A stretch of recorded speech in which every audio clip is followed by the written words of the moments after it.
Bonjour, bonsoir. Je ne sais pas quand est-ce que vous allez recevoir les bonjour, bonsoir, fidèles internautes sur APS Télévision officielle. Pour Bichène, moko bien à ma casse, mon boss, Odin Sakala, moi, la poto ya tanga.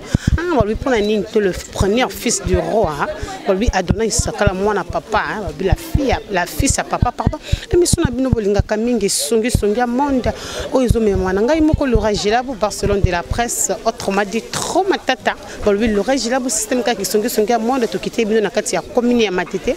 Babi, ah, tout ça, na katia, des bonhommes, tout ça, derrière moi, vous avez bureau, quand même, il y a battu. Il de paix, c'est place, oh, moi, namboka, fils mukoko, hein.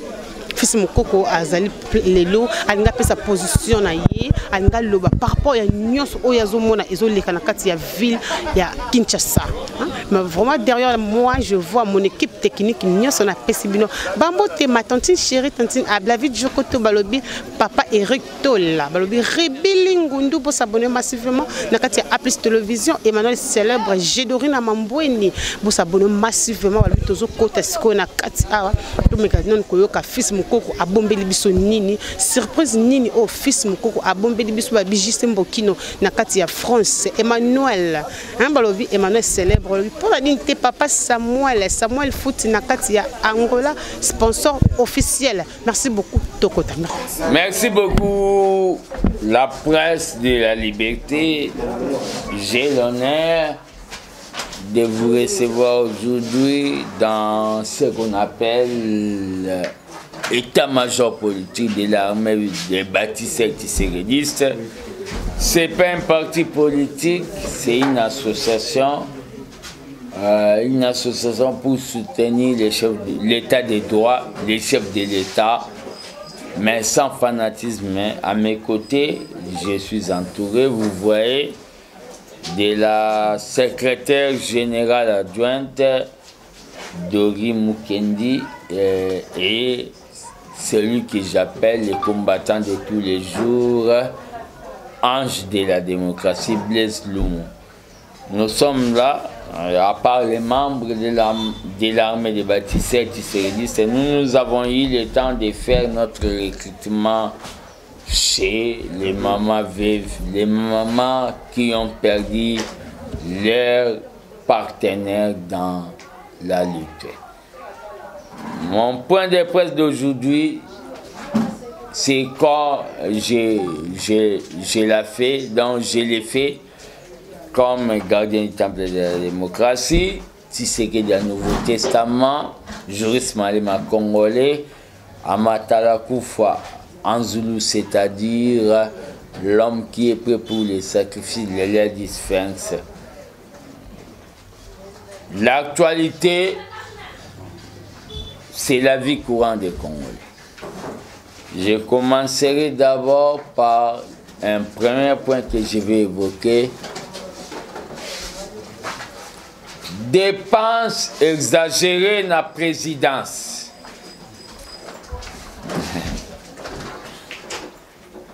Ceux qui office et ceux qui agence chargés des dépenses publiques, bazo confirmer marambo ba petit wana ya lucha balobaki nazo bandana wana papa wana ya agence wana lobi l'air amona ba dépense Kabila lobaki te muto atonga muto batonga gite lobi sora tongi lelo sekaza songi.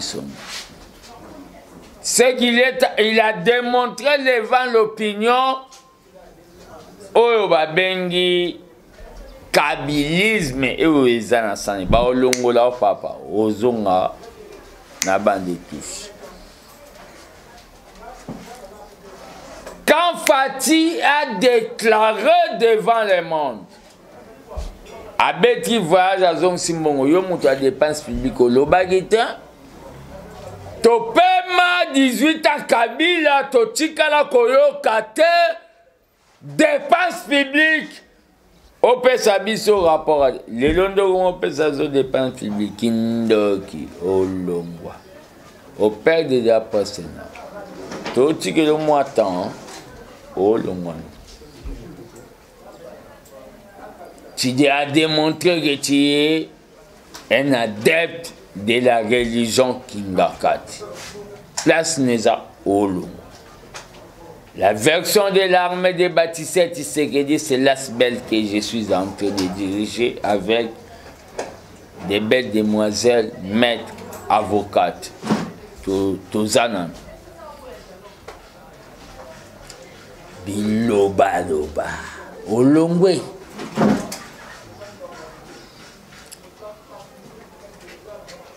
Fatake voilà dans un mobolobati. Les lois de dépenses publiques, c'est 16 millions. Non, non. Biloba loba, mais. Yeba olongwa déjà. Ndenge na lobi bozo longwa déjà. Ba olukelo ata maman moi salara. Maraîchère bacha na dépense. Une année il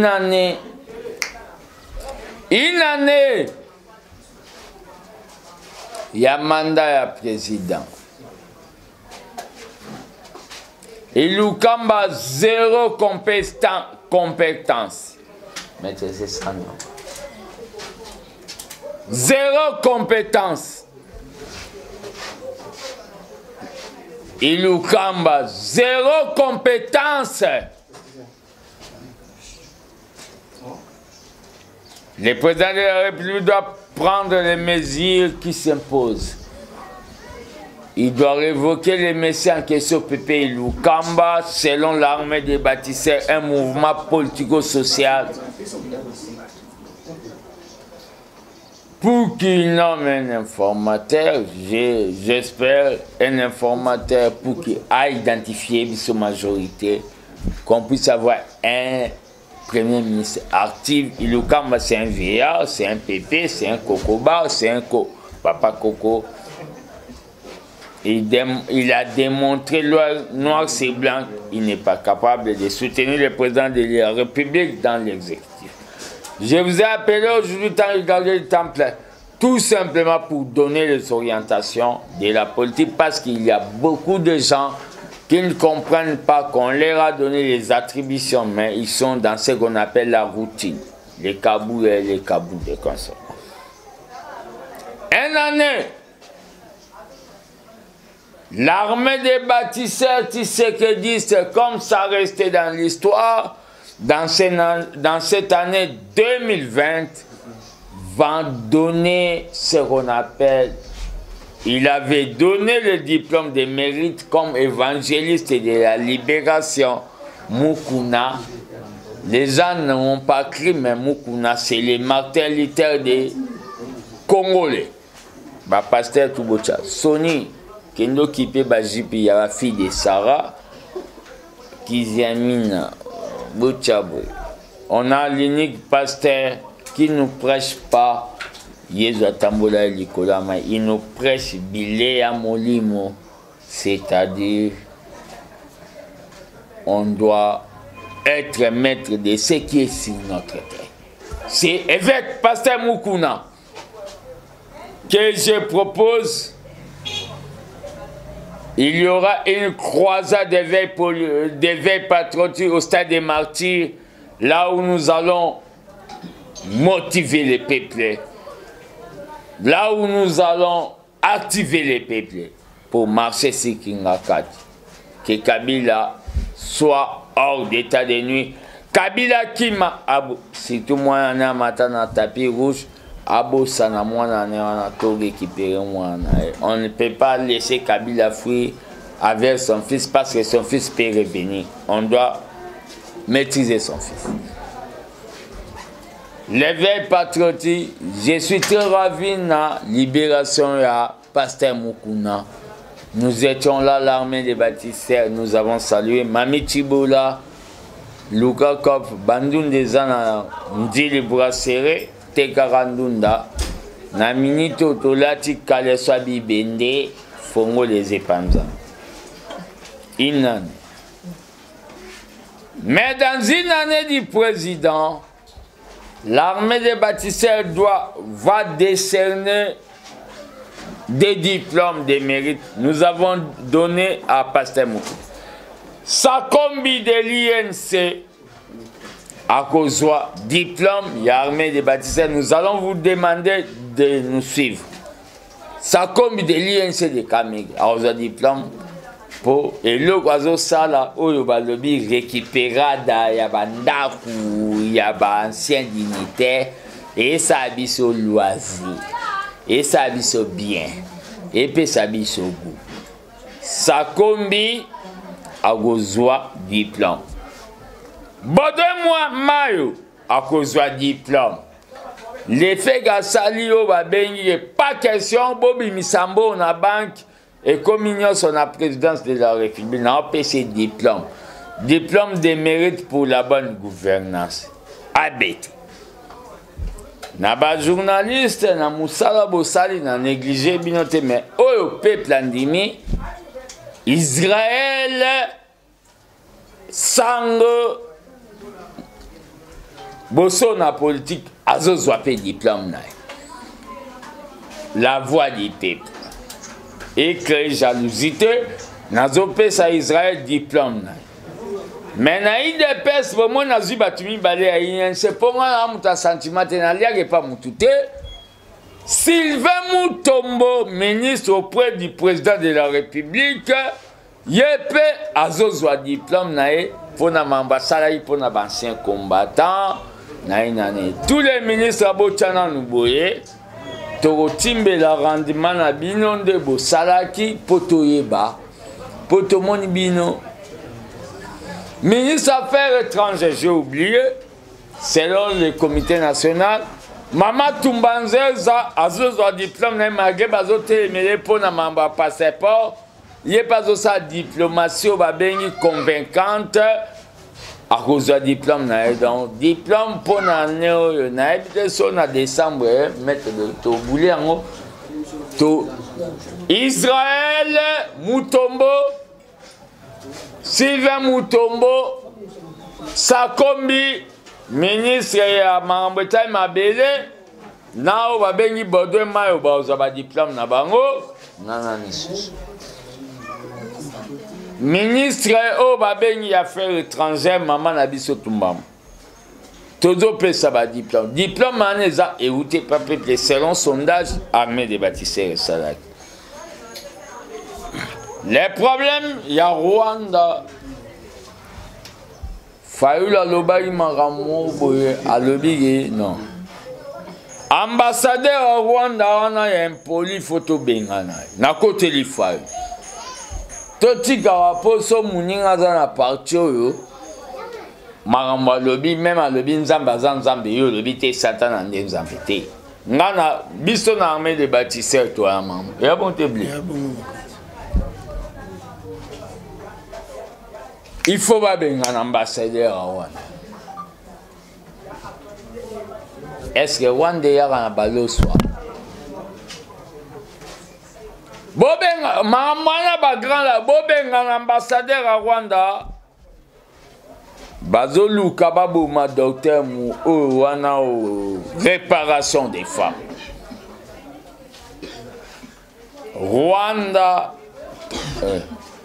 Bayaki na tembe bakosuka na tembe. Botumboli bana Kongo yebake yokosuka. Nagisa sabo moni ndenge pepla sali kasi na Kongo mobimbe kozala ndenge moko.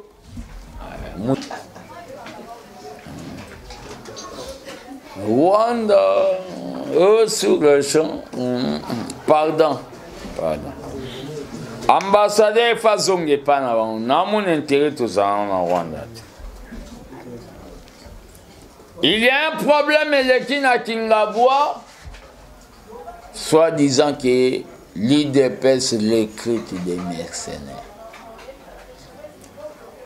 FCC, batwa Kabila, batwa Kingakati, batwa franc-maçonnerie, batwa mafia. Botika, Koko, c'est la biso. Vous rêvez de créer un incident. Combattant! Kabila est en train de rêver à faire un coup d'État au Congo comme au Mali.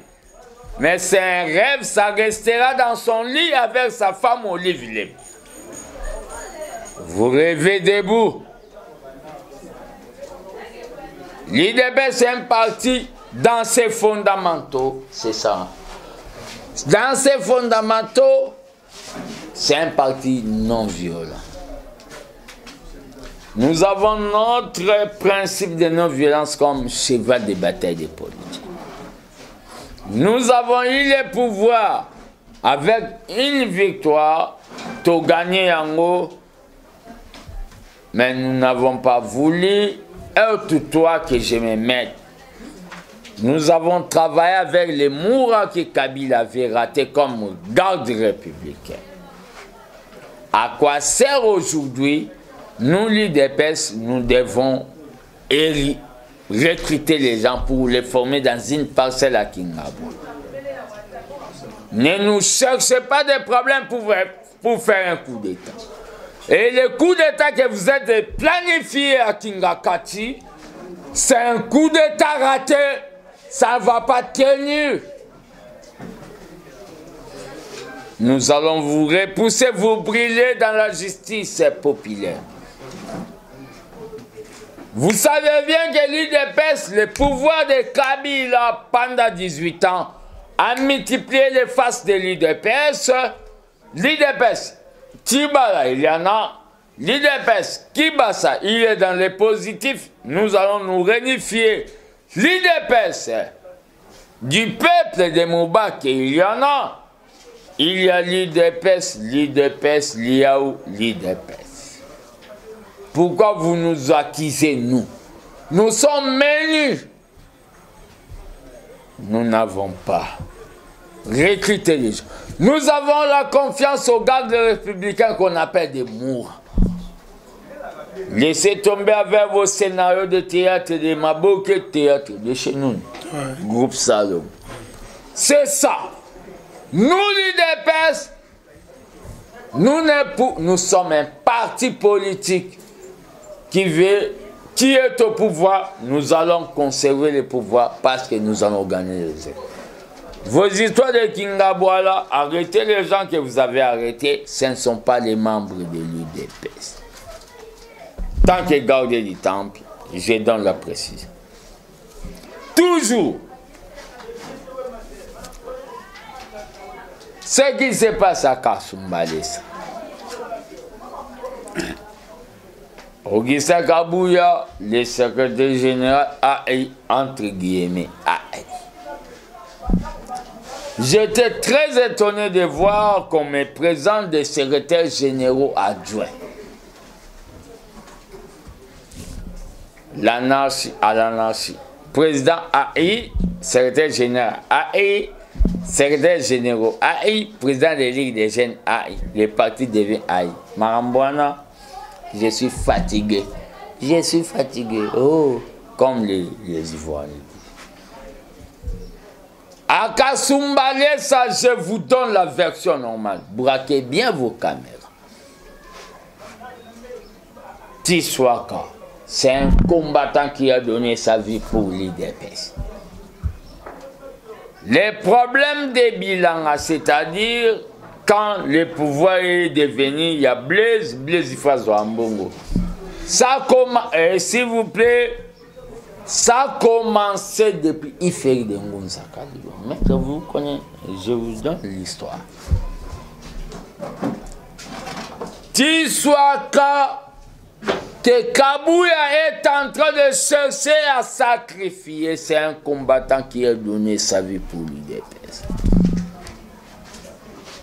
Des fois, quand moi je parle des choses de l'IDPS, on me dit Mambanda Kubalobango Libandate. Kabouya a parlé. Quand Kabouya cesse à devenir l'ami de Zoé et le gouverneur là du côté de Katumbalesa, moi je m'en fous. À ce moment, on tire sur les combattants de l'IDPS à Kasumbalesa. On a arrêté Tiswaka que je demande sa libération.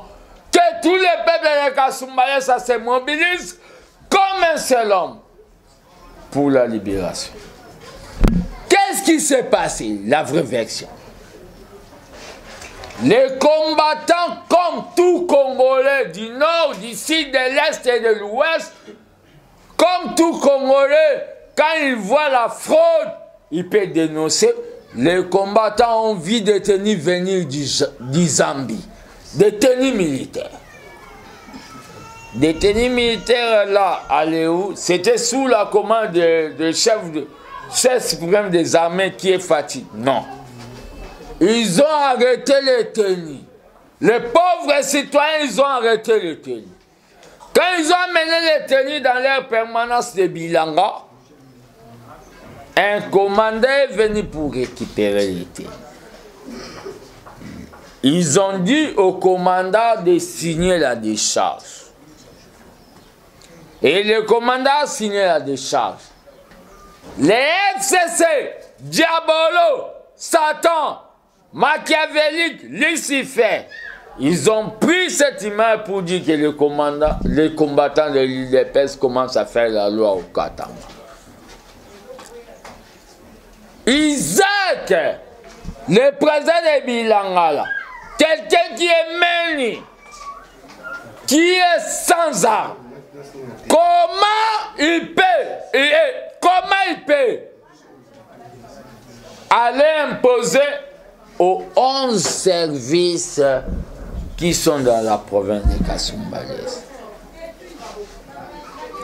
Le problème qu'il y a là, les députés de l'UDPS élus là-bas au Katanga, ils sont déjà achetés, débauchés par le pouvoir de Kabila de Kingakati. Ces députés-là ont diabolisé pour mettre un combattant qui a donné sa vie. Je demande aux combattants de se ressusciter, de se maintenir. Si on va vous tuer, nous allons compter les morts. Le responsable sera condamné par la loi. Les gardiens du temple de la démocratie, l'élève du FENS, c'est lui que Tshisekedi a nommé pour mobiliser. Le message passe à ce moment. N'ayez pas peur. Nous avons déjà eu les vaccins contre la peur que Tshisekedi nous avait donné. Tu sois en prison, mais tu seras vomi sur cette prison injustice. De Kabouya, de Kabound et son acolyte Kabouya, des gens qui veulent tuer l'UDPS. C'est pour cela que je relance le mouvement Sauvons l'UDPS. C'est un mouvement que nous devons hériter, nous devons conserver ce qui est de notre président, les Sphinx de limiter mon père spirituel. Tu sois quand à Kasumbalès, tu seras libéré au nom de Tshisekedi, mon Sphinx, mon leader. Quand tu arrêtes, c'est un coup d'épée dans nous. Par rapport à la réforme, au vote. Ouais, c'est bon, on attend. Moi, je suis pour les réformes. C'est mon point de vue. Mais les réformes en question, et sous Karanamamba, Seigneur, ba gouverner mbalo il faut te voter bango. Il y a que mutuma uti poto elibisambre. C'est ça l'option qu'on a levée. Exactement mutuma uti poto elibiso o apesi sogi ba député baza 30 apesi ba 30 dit ba voter. Qui n'est commis poubelle. Biso mo il faut te voter ba gouverner na o ba bien suffrage universel direct. C'est ça c'est qu'on dit. Réforme pour la biso armée des bâtisseurs tshisekidistes, on doit maintenir un tout. J'ai appelé la presse pour rêver. Je vous demanderai de mettre cette émission, c'est pour l'intérêt national. Ce qui balongo l'élection de tout, Tozongi Nachi en 2011, en 2006.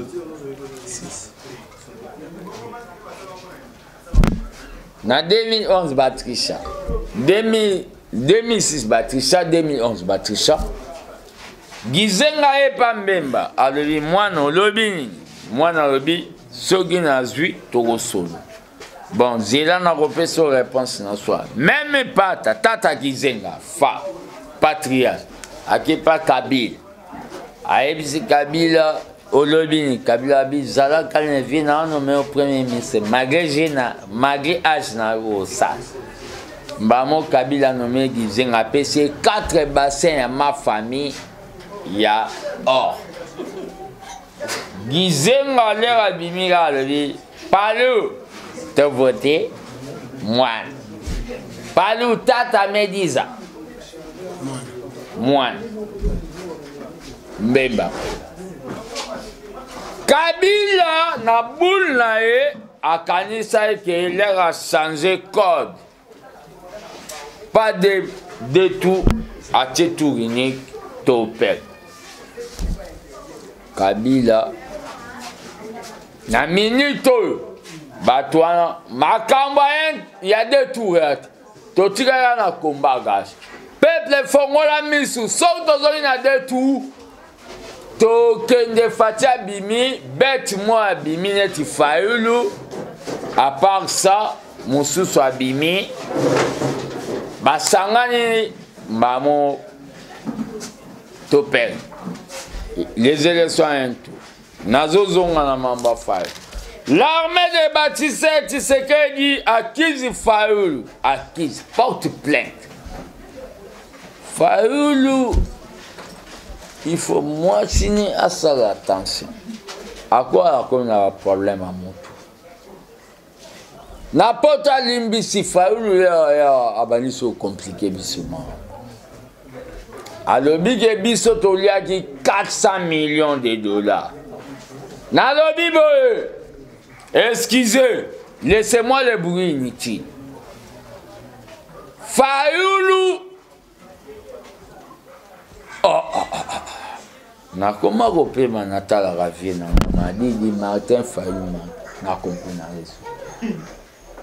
Na elongi display baby vie. Omoni koyina na motema mabe e baby sara. Coulé. Fayoulou a barebiso tolé 400 millions de dollars. Na meeting na salaki il y a un atripaliste. L'armée des bâtisseurs tisserelistes, je vous prierai d'être nombreux. Je porte plainte le mardi. Na parquet. L'un a eu 400 millions, il y a moins de 100 jours et puis ça a douleur. Tant que citoyen congolais, nous funda failli. Aya gola qui saba prévo ya zanango il y a 400 millions. Nous funda. Et a des fati aben naso ezamamba fatite. 400 millions ça m'a bouché les oreilles, na la quitté. Fallu lui faire justifier bon kindagi wapi ainsi de suite. À part ça, problème autozana na Congo, ils a problème peuple azola ça. Matata Mponyo, dès la rentrée parlementaire, l'armée des bâtisseurs tisseredistes sera au palais du peuple pour demander, sera dans la ministère de justice pour demander que est-ce que dama 3 fois par jour? Dama 3 fois.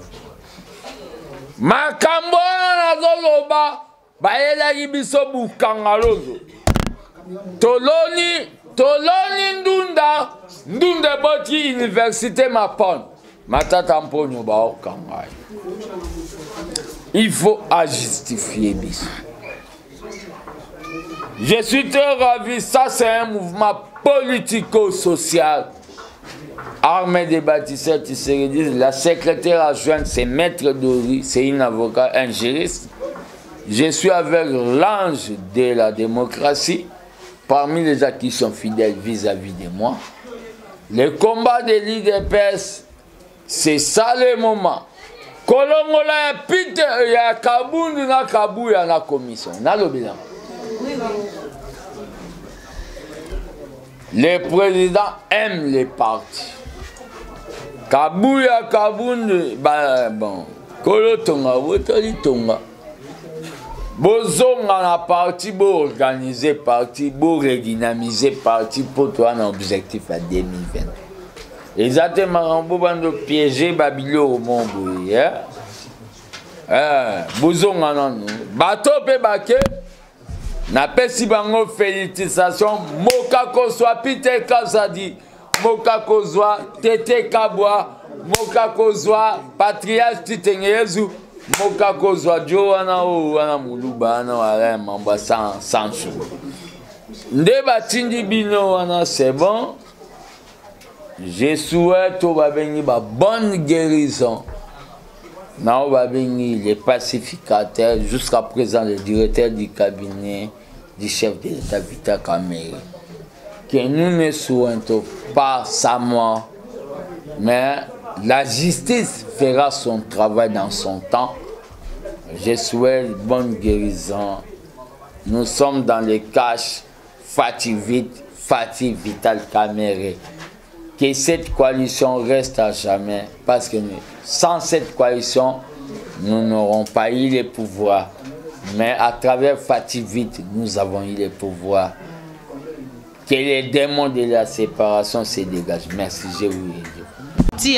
Il papa n'a vu son mukuna mais il y a perdu c'est comme si baza quand on a sorti à papa mukuna. Balobin. Balobin comment fait-il a violé pour PC justice quand la puberté mbalama comme une facilité quoi. Ba marché. Bangonde baza ba éviter que tout ça va on marambo bango babu. Les batailles ministre de la justice obi déconnecte-toi. Ba éviter que tout Babilo ba yangone nazolo bana batu maître, il faut mobiliser, j'essaie votre capacité. Tozo beta bango nous le ba zonga le 15 ans. Makamba ben. Bango mo batu FCC basara ki mention de méfiance na ministre de la défense. Batu ba ku febele na ben. Tozo beta bango eloko mo armée de bâtisseurs. So il dépêche ba la bala na ba matinée politique na bango. Mais armée de bâtisseurs on a na kambana banction Tshisekedi na obabengi mozolan seli. Toza nanzela. Les 15 questions. Merci beaucoup, fidèle internaute. Merci beaucoup, à téléspectateurs. Il y a internaute. Merci beaucoup. Comprendre un peu lundi, moi, qui est au fils, Moko, comme moi, Namboka. Azali parmi ya batu moko ya ba idopes à l'obi nyos o signifie aloba. Merci beaucoup, moni, nazan poser ba j'aime ba commentaire na bino. À l'obi le biso makam. Ebele vraiment dans ce lundi bino moko. Vous allez vraiment brancher à cause on a ba itando kena bino. Ba pour s'abonner massivement. Balobi JC Mbokino hein balobi JC Mbokino na kati ya France na peso ba mbote pona nini te Samuel Fouti notre sponsor officiel na kati ya Loane les boss du Kando hein boss du Kando sponsor officiel na kati ya France balobi ko s'abonner massivement dans ce lundi office mukoko mwana mboka lobi alobeli vraiment makambo bela lobi sorti ya mukuna alobeli pe makambo na makambo mususu ya papa na biso Vital Kamerhe alobeli tellement makambo ebele ozali ko ce marché na kati ya RDC Congo ils ont marché bien te fils mukoko alobela ki yango vous allez toujours brancher na Apis télévision officielle de vous avez news bien ngana ebisaka bino na kati ya Apis télévision officielle beaucoup tout nangulu na kati ya mosquée akenda ki vraiment ko lokanini abonnez-vous massivement sur Apis télévision derrière la caméra je vois hein balobi na pesimbote na équipe technique nyonso to ma tante chérie tante Niclette mon boss Odin Sakala et moi na poto ya tanga. Abonnez-vous massivement sur Apis télévision officielle. Merci, bisous, bye.